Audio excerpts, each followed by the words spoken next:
Hi everyone. Today I want to talk about your assignment, which is Types of Evidence, Part 1, Relevant Evidence. I'm going to start with going over what you did yesterday, which is all about counterarguments or counterclaims, which are it's another term for counterargument. So yesterday, after watching this YouTube video up to 1 minute, 6 seconds, you learned about counterargument. You wrote your definition in your own words, which sounded something like this. A counterargument is the opposite of a claim. Step 3, what you needed to do was read these different claims and write your own counterargument that would make sense. So, for example, the first claim says competitive sports are beneficial for students due to the mental, physical, and social benefits. Using a transition phrase up here in this box to start your counter argument, you might have said something like this. Some people might think competitive sports are not beneficial because of the dangers of concussions. So this is considered a counter-argument because it is the opposite of this claim. This one is saying that competitive sports are beneficial for a reason, and this one is saying that they are not for a specific reason. Step 4 yesterday, we had a little excerpt to read that was on the same claim as you did the day before, which was kids should get paid to do chores. That was the claim. So in this part of the argument essay, we were reading and trying to find a sentence that was the counter argument or the counterclaim. I have it highlighted right here for you. So if our claim was kids should get paid to do chores, remember a counterclaim or a counterargument is the opposite.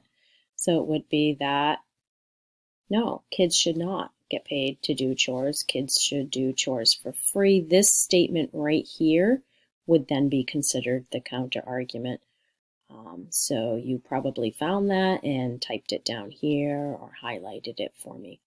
And then the last activity yesterday was to go on to Quizlet. I'm hoping you have at least gone on once to practice your vocabulary for argument reading. So that was yesterday. Today, here we are. We're learning about relevant evidence. So there's 3 types of evidence that you'll be learning about. Relevant, sufficient, and sound reasoning. A strong argument would have all 3. So today we're going to look at just relevant evidence and what that means and how to identify it. So you can see the vocabulary we've already had up to this point. Okay, evidence is a new one. Facts or information showing whether a central claim is true. And now we're moving on to this type of evidence. So step 1 is what you're doing right now, watching or listening to my overview of the lesson. Step 2, you're going to please watch this YouTube video. You're going to stop at 2 minutes, 41 seconds. It's going to talk about relevant evidence.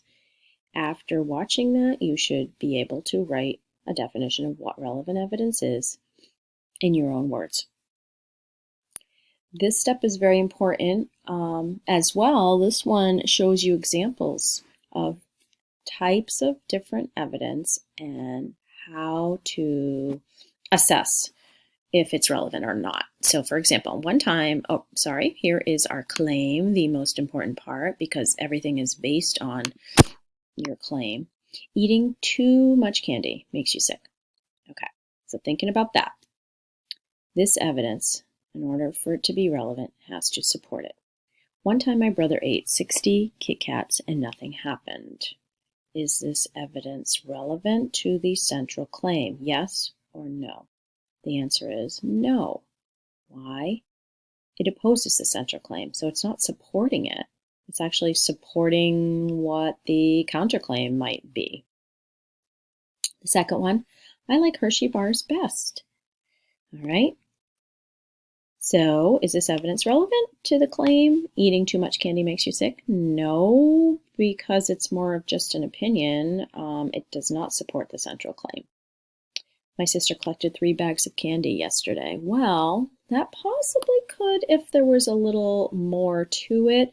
So no, it still does not support it in a relevant kind of way. Why? There's not enough information to make it relevant evidence. But let's look at the last one. Yesterday, I ate 22 Snickers bars and threw up. Oh my goodness. So is this evidence relevant? Yes. Why? It clearly supports the claim of eating too much candy makes you sick.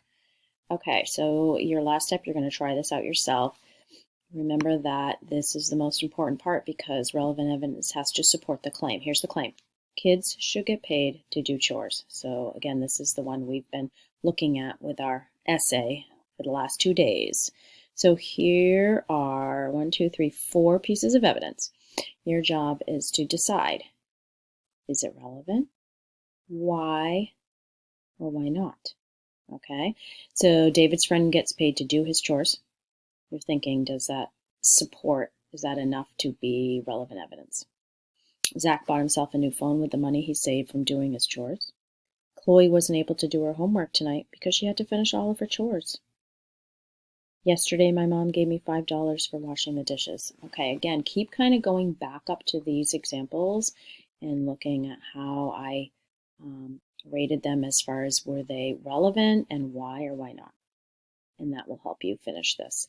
The last thing I want you to do today is to definitely at least spend 10 minutes on Quizlet. And that is it from here. If you have questions, please come on to my Zoom room or email me. Thank you very much.